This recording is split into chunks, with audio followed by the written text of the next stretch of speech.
Here's a phrase you've probably heard, credited to J.P. Morgan. If you have to ask the price of a yacht, you can't afford one. It's been repeated in business magazines, self-help books, quoted at dinner parties for decades.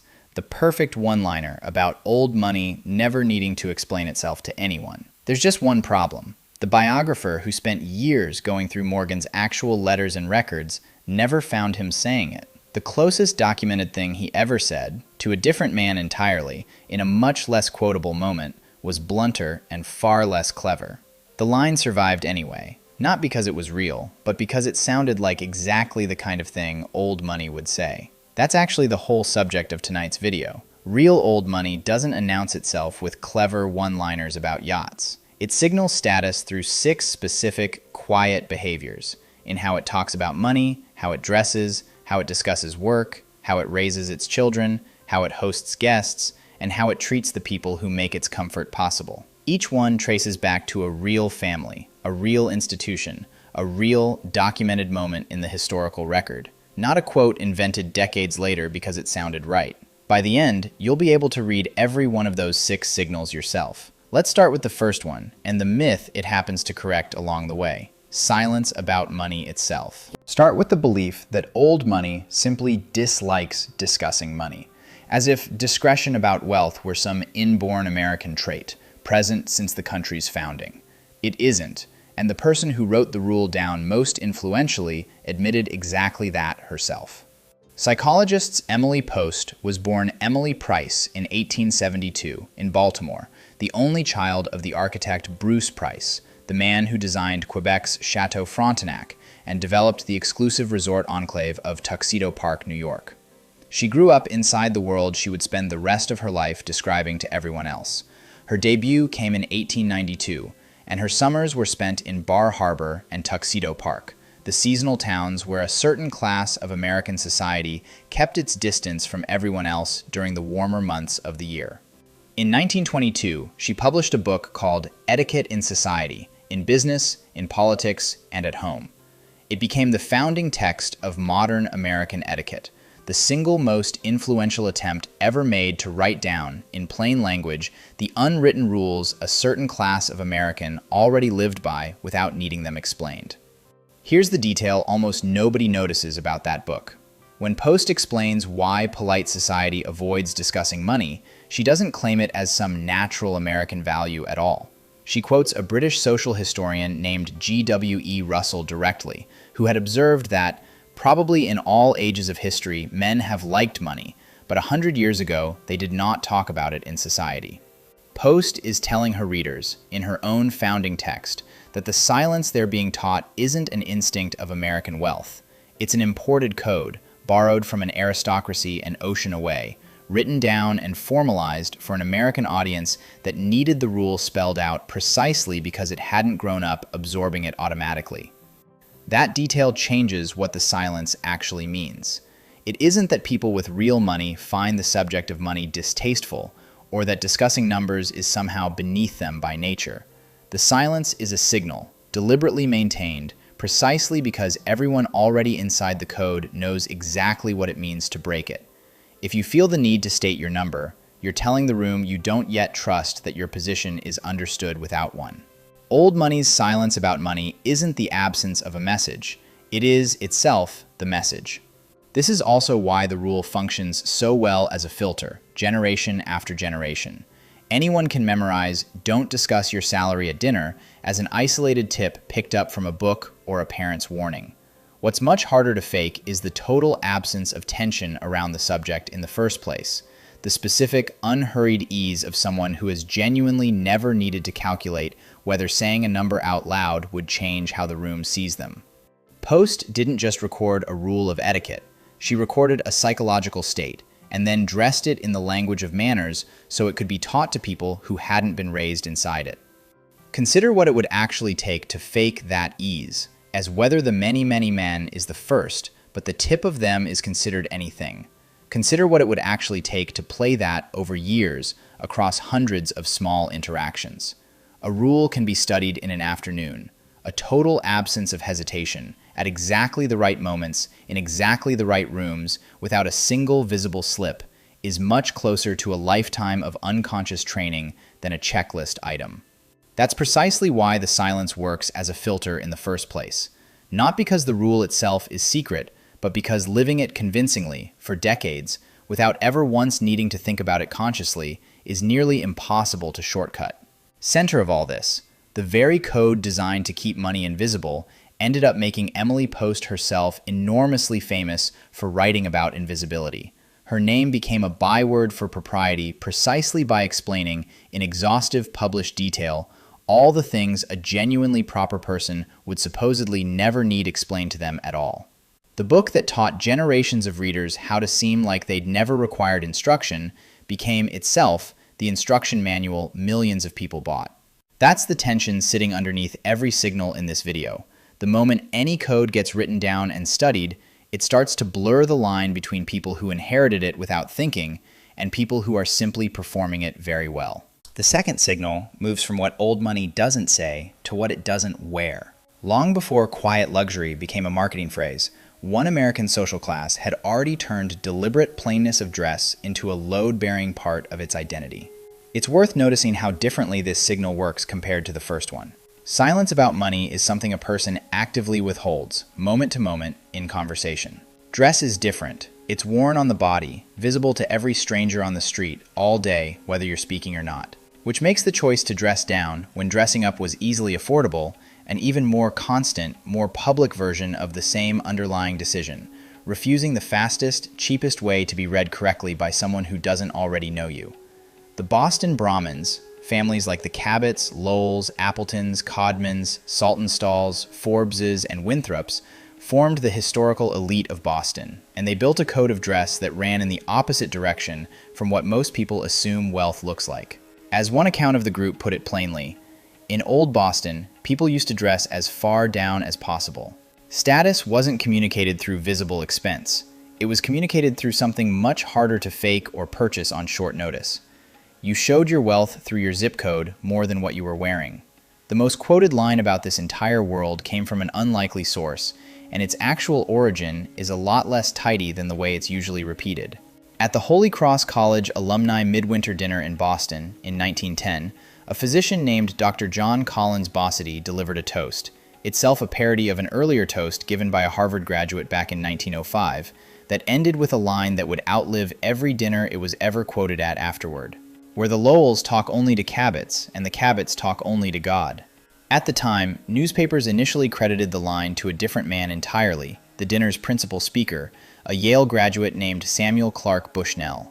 It wasn't until a letter Bushnell himself wrote in 1923 that the correct authorship, Bossidy, reciting a joke that wasn't even originally his, was finally set straight in public record. Notice what that confusion actually reveals. Even the single most famous shorthand for Old Boston's self-contained exclusivity wasn't handed down as ancient anonymous folklore. It was a specific joke, delivered by a specific eye doctor at a specific alumni dinner, misattributed within days, and only correctly sourced 13 years later in a private letter. The legend of effortless, timeless old money discretion is itself the product of a very traceable, very human chain of misquotation and correction. The exact same pattern that produced the fake JP Morgan yacht line you heard at the start of this video. What the dress code itself actually signals is worth sitting with a moment longer. Choosing worn, unbranded, unremarkable clothing when you could easily afford the opposite isn't really about frugality. It's a way of removing the one variable, visible spending, that a stranger could use to size you up quickly. Take that variable away, and status has to be read through something slower and much harder to fake. The address, the school, the surname, the accent, the people who already recognize you without being told who you are. A Brahmin in worn tweed and a new money buyer in a logo head to toe are making two completely different bets about how they want to be evaluated by a room. One is betting that the room already knows. The other is still trying to tell it. There's a kind of confidence embedded in that bet that's easy to miss on first glance. Betting that a room already knows who you are, without a single visible cue to help it along, only makes sense if the rest of your life, the school on your resume, the neighborhood on your return address, the people who vouch for you without being asked, is doing enough work that your clothing doesn't have to. Dressing plainly isn't a risk for someone in that position. It's closer to the safest possible move, a signal that every other channel of recognition is already secure enough that the most visible one can afford to say nothing at all. The third signal isn't about money or clothing at all. It's about how old money talks, or more precisely, doesn't talk about its own work. This is, in some ways, the hardest of the 6 signals to notice, because it isn't an absence of an object or a number. It's an absence of a story, the story most people tell, almost reflexively, about what they do and why it matters. Withholding that story, in a culture that generally rewards telling it well, requires a specific kind of discipline that has nothing to do with modesty as a personality trait, and everything to do with a code that treats self-narration itself as a kind of tell. Louis Auchincloss, who lived from 1917 to 2010, spent decades practicing law inside some of the most elite firms on Wall Street. He began his career at Sullivan & Cromwell before the Second World War, and later went on to head the Trusts and Estates Department at Hawkins, Delafield & Wood. At the exact same time, quietly, in parallel, he was writing. Over the course of his life, he published more than 60 books, most of them dissecting the psychology of the very old money American society he practiced law inside. Here's the part almost nobody expects. As a young lawyer, Auchincloss deliberately hid his identity as a published author from the world around him. And when his books did eventually become known, he faced real professional consequences for it. Clients, as one profile of his career put it plainly, didn't like the idea of having a novelist as their lawyer. Not because his legal work suffered, because being known publicly as someone who wrote and reflected on the world he served professionally was itself read as a kind of exposure, a crack in the impression that his only relationship to that world was quiet, competent service, not observation and commentary.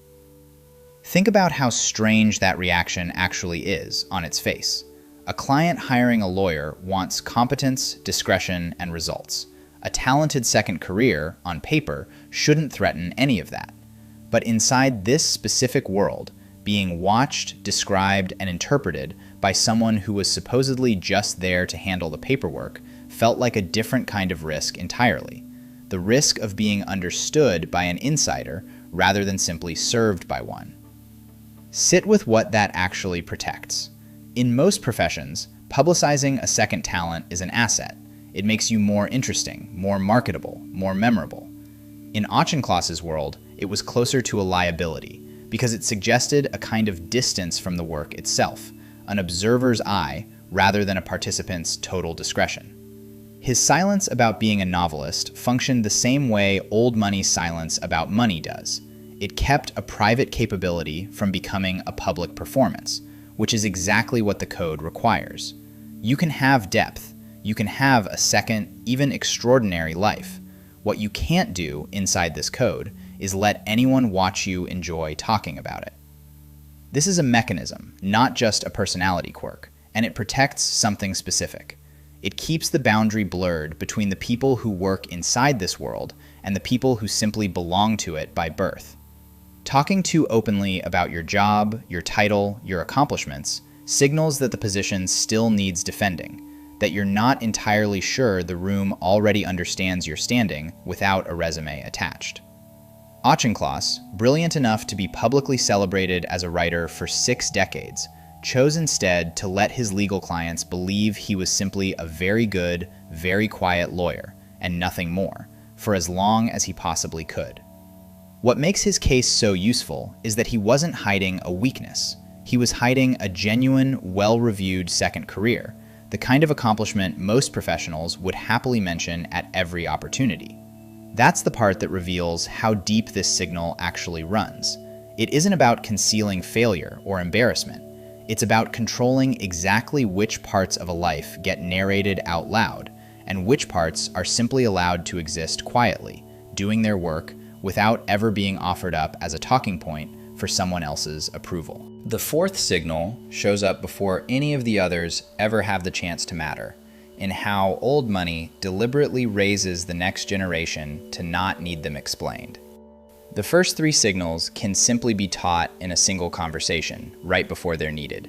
Silence about money, plainness of dress, discretion about work All of them depend on habits so deep they read as natural rather than rehearsed, which raises an obvious question.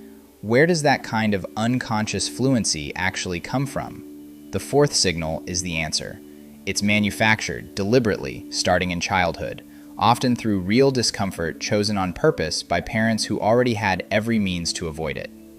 Groton School was founded in 1884 by a 27-year-old clergyman named Endicott Peabody, modeled closely on the boarding schools of England, built around what the school itself describes as religious observance, vigorous physical exercise, and Spartan living. Its motto, still in use today, is Esse quam videri, Latin for to be rather than to seem. By 1906, 4 out of every 5 fathers of boys at Groton and its sister school, St. Mark's, were already listed in the social register, meaning the school wasn't educating new money trying to climb into that world. It was taking the children of families already established inside it and running them through an identical, deliberately uncomfortable process anyway. One student who went through exactly that process was Franklin Delano Roosevelt, part of Groton's class of 1900, studying directly under Peabody's supervision as the headmaster pursued what he described as building virile Christian character in every boy who passed through. For FDR specifically, who had grown up at home surrounded by private tutors and household servants, effectively raised as the undisputed center of his own household, Groton's regimen of cold dormitories, shared discomfort, and enforced ordinariness was a genuine, deliberate shock to the system, engineered on purpose by people who already had money and had decided that having money was exactly the reason their children needed it. Notice what this actually accomplishes, generation after generation. A family that hands a child luxury without friction raises someone who has never had to develop the specific instincts, patience, restraint, the ability to share a room without asserting rank, that make inherited wealth survivable in public. Groton, and schools built on the same template, functioned as a controlled reset. Strip away the visible comfort for a few critical years, force interaction among equals under identical, unglamorous conditions, and only then hand the child back into a world where the money quietly returns. The lesson isn't poverty, it's rehearsal, practicing what it feels like to be evaluated on something other than what your family has before you're ever old enough to need that evaluation to go well. This is also, quietly, a form of insurance. Every family in this world has heard some version of the same warning. The generation that builds a fortune is disciplined by necessity. The generation that inherits it is disciplined by choice, and the generation after that has often never been disciplined by anything at all. Sending a child away from every visible comfort, on purpose, at the exact age they'd otherwise start absorbing that comfort as identity, is one of the oldest, least advertised defenses old money has ever built against its own money. It's worth noticing how deliberately counterintuitive this actually is. A family that has already secured comfort permanently chooses to interrupt that comfort for its own children, on purpose, at real emotional cost, precisely because comfort without friction produces exactly the kind of heir who eventually loses everything. The discomfort isn't a failure to provide for the next generation. It's the most expensive, most carefully engineered gift some of these families ever gave their children. A working knowledge, learned early and the hard way, of what it feels like to be evaluated on something other than what they were born into. The fifth signal happens in plain sight. At the exact moment most people assume they're simply watching good manners, at the table, and inside the institutions built to host it properly. Table manners are usually treated as the most obvious, most surface-level signal of all, the thing everyone assumes they already understand. That assumption is exactly what makes this signal so easy to underestimate. What looks like simple courtesy at a shared meal is very often a formal system, built and maintained on purpose by an institution, with real rules, real enforcement, and a real reason behind every one of them. The Colony Club was founded in New York in 1903 by Florence Jaffrey "Daisy" Harriman, the city's first social club created by and for women, modeled deliberately on the private men's clubs that had excluded them for generations. Its founding membership included 4 women from the Vanderbilt family, 4 from the Whitney family, and all 3 daughters of J.P. Morgan, including Anne Tracy Morgan, who personally helped raise roughly $500,000 between 1904 and 1908 to fund the club's permanent clubhouse. Those names appear here only as historical context for the institution itself, not as the subject of tonight's story. What matters is the rule book the club built, and the fact that it's still enforced today. The Colony Club's internal rules, still active right now, explicitly prohibit any member, guest, or visitor from tipping staff visibly, in any form, anywhere inside the building, with a single, specific exception carved out for the hairdresser. The same rulebook separately forbids members from discussing club matters with the press without written authorization from the board. Most people assume rules like these are unwritten custom, the kind of thing everyone simply knows better than to do. They aren't. They're formal, documented policy, codified on paper and still enforced today, precisely because leaving something that important to informal custom is exactly how a code erodes across generations. Writing the rule down doesn't make the institution less exclusive. It makes the exclusivity durable enough to survive members who weren't personally raised inside the unwritten version. Notice what banning visible tipping actually protects. The moment money changes hands in front of other guests, even as a gesture of generosity, the transaction becomes visible, and a visible transaction is, by the logic running through every signal in this video, itself a kind of tell.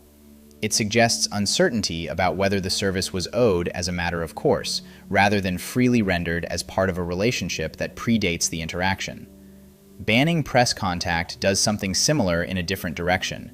It keeps the institution's internal texture, its actual daily behavior, from ever becoming a story written by someone standing outside the code, translated for people who were never meant to read it in the first place.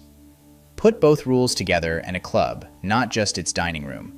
One rule controls what happens between members and the people who serve them. The other controls what happens between members and the outside world watching from beyond the building's walls. Both are aimed at the same underlying goal, making sure that everything worth knowing about how the institution actually functions stays inside the room where it happened, understood only by the people who were already there to understand it firsthand. More than a century after its founding, the club still enforces both rules today. The institution decided at some point in its history that certain kinds of visibility weakened it, and that decision has outlasted the individual members who first agreed to it, which is, in its own way, the clearest proof of all that a code like this isn't really about any one person practicing it. It's about the structure carrying it forward. Save the strongest signal for last, because this one isn't just a behavior. It's architecture, built on purpose out of stone and timber to make an entire category of people disappear from view. Everything so far in tonight's video has been a choice a single person makes, moment to moment. What to say, what to wear, what to mention about work, how a child is raised. This last signal is different in scale entirely.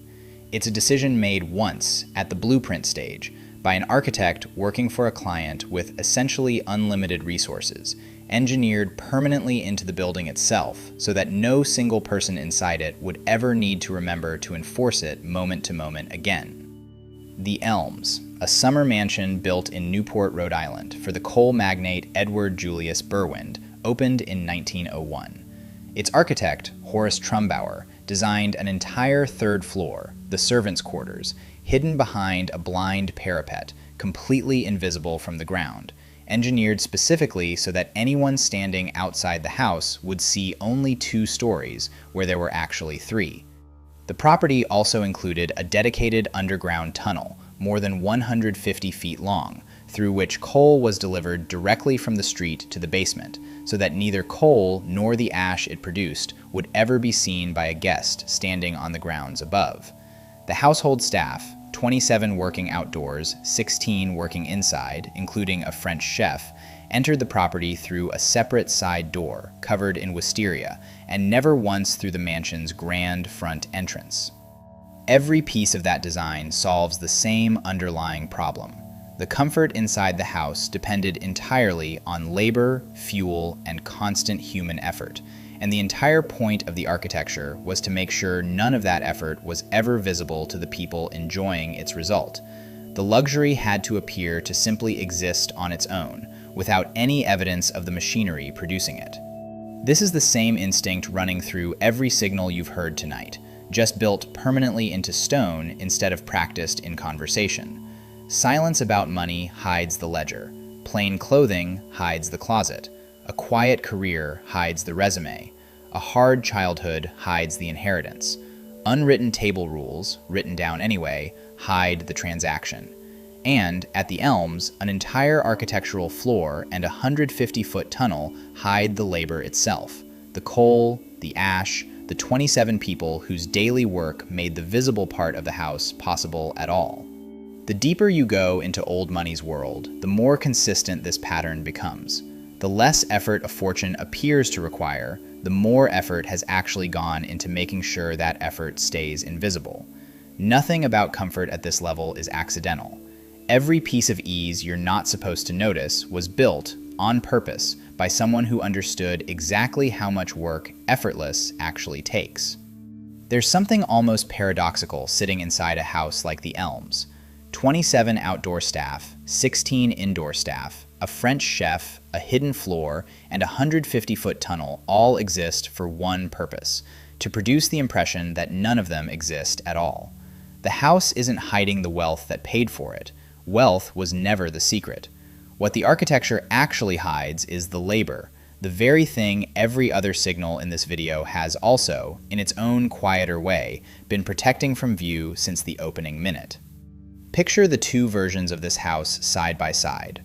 One version has staff visible everywhere, hauling coal across the lawn, climbing a third staircase in full view of the garden party below. The other version has Trumbauer's design, the same 27-person operation, the same daily hauling and cleaning and cooking, entirely erased from the sightline of anyone standing on the property. Both houses cost exactly the same to run. Only one of them looks, from the outside, like it runs on nothing at all. Step back from all 6 signals for a moment, because none of them actually require a fortune the size of Berwyn's, or a family name like Morgan's, to genuinely apply to your own life. Ask yourself honestly, in the rooms you actually spend your life in, are you signaling comfort with who you are through what you say, what you wear, what you claim, or through the quiet absence of ever needing to say, wear, or claim anything at all?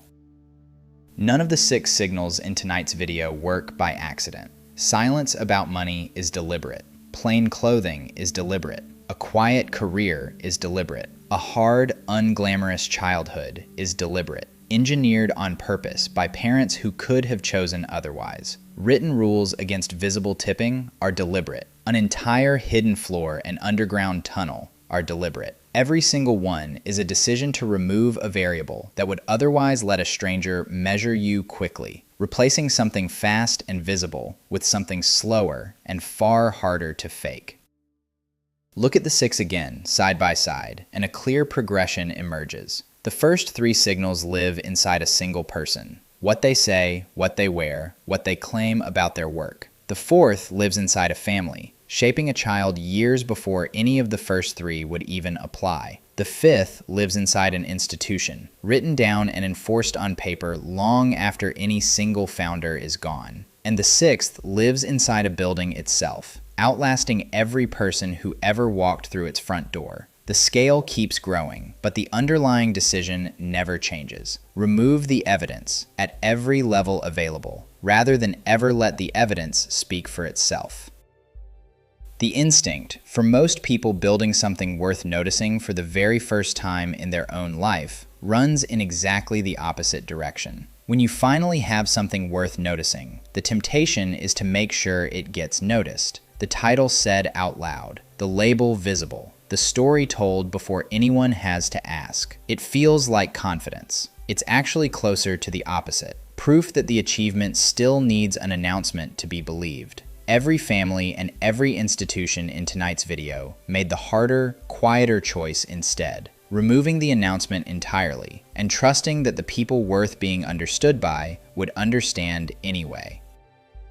None of this means hiding what you've genuinely built, or pretending a real accomplishment simply didn't happen. It means noticing the difference between explaining your position and simply occupying it, between a household that needs a guest to see the machinery to believe the comfort is real, and one confident enough that the machinery can stay exactly where the elms put it, entirely out of view, doing its work, asking for no credit at all.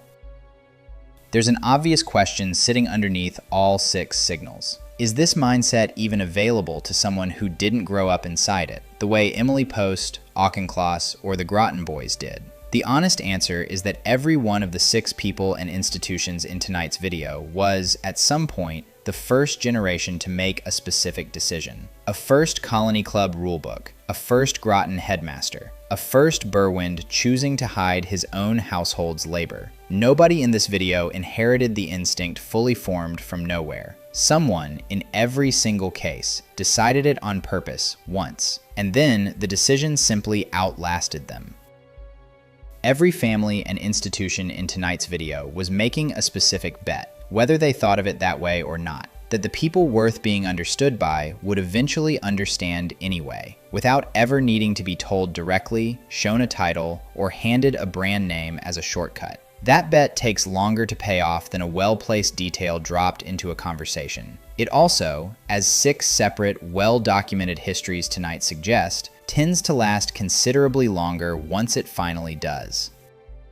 The quietest room in any house is usually, in the end, the one actually paying for everything else in it. The people who understand that fastest are rarely the ones talking the loudest about what they have. And the 6 signals in tonight's video, taken together, are really just 6 different rooms where that same quiet was chosen on purpose, and then carefully kept. 6 signals.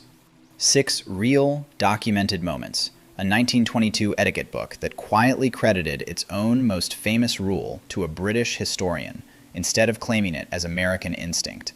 A Boston toast from 1910, misattributed within days, and only correctly sourced 13 years later in a private letter. A Wall Street lawyer who spent decades hiding 60 published books from the very clients who trusted him. A headmaster, only 27 when he founded the school, who put the son of a sitting comfortable household through cold dormitories on purpose because he understood exactly what soft children become. A women's club, founded in 1903, whose written rules against visible tipping and unauthorized press contact are still enforced today, more than a century later, and a Newport mansion with an entire 3rd floor and a 150-foot tunnel built for the sole purpose of making sure comfort never had to explain where it came from. Think back over what you actually just heard. None of it was really about money at all, not directly. It was about the decision, made again and again, in a dress code, in a toast, in a law career, in a boarding school, in a clubhouse rulebook, in a hidden architectural floor, to remove the evidence rather than display it. The families and institutions in tonight's video weren't hiding out of shame. They were hiding because visibility itself is a kind of vulnerability, a way of telling a room that you still need it to understand you, instead of simply already being understood. And remember how tonight actually started, with a quote that never happened, credited to a man who never said it, repeated for decades anyway, because it sounded like something old money would say. That's the real lesson sitting underneath every signal in this video. The performance of old money, the clever line, the visible logo, the loudly modest brag, is almost always easier to spot and almost always fake. The real thing is quieter, harder to quote, and, as it turns out, extremely well documented once you actually go looking for where it came from. None of the 6 families and institutions tonight needed a single memorable line to prove who they were. They built the proof instead, into a book, a toast nobody planned to become famous, a law career, a school motto, a rule book, a hidden floor, and then let it stand there quietly, doing its work, for over a century, without ever needing to be explained to the people it wasn't built for. Notice, too, how differently each of these 6 pieces of evidence survived. Emily Post's book stayed in print, studied and reprinted for a century. Bossidy's toast survived by accident, misattributed for 13 years before anyone bothered to correct the record. Auchincloss's double life survived mostly in university archives and old alumni magazines, barely known outside a narrow circle even now. The Colony Club's rulebook survives because the institution itself still exists, still enforcing it daily. And the Elms survives as a physical building you can walk through today, tour guide included, the hidden floor now pointed out as a feature rather than a secret. 6 different signals, 6 completely different ways of lasting, but not one of them needed a headline to do it. If this is the kind of thing that actually interests you, not a script for pretending to belong somewhere because that was never on offer here, but the real, documented history behind how belonging actually gets built and signaled, subscribe, because we decode exactly this kind of quiet architecture, one real family and one real institution at a time, every single week. Tell us in the comments which of tonight's 6 signals you'd already noticed somewhere in your own life, long before you had a name for it. The silence, the plainness, the quiet career, the deliberate discomfort, the written rule, or the hidden floor. Next time, we go somewhere we've mentioned before but haven't opened yet. A world of status signals that don't show up in a bank statement, a book, or a rule book at all. The private, physical rituals that only make sense once you're standing inside them. God bless you.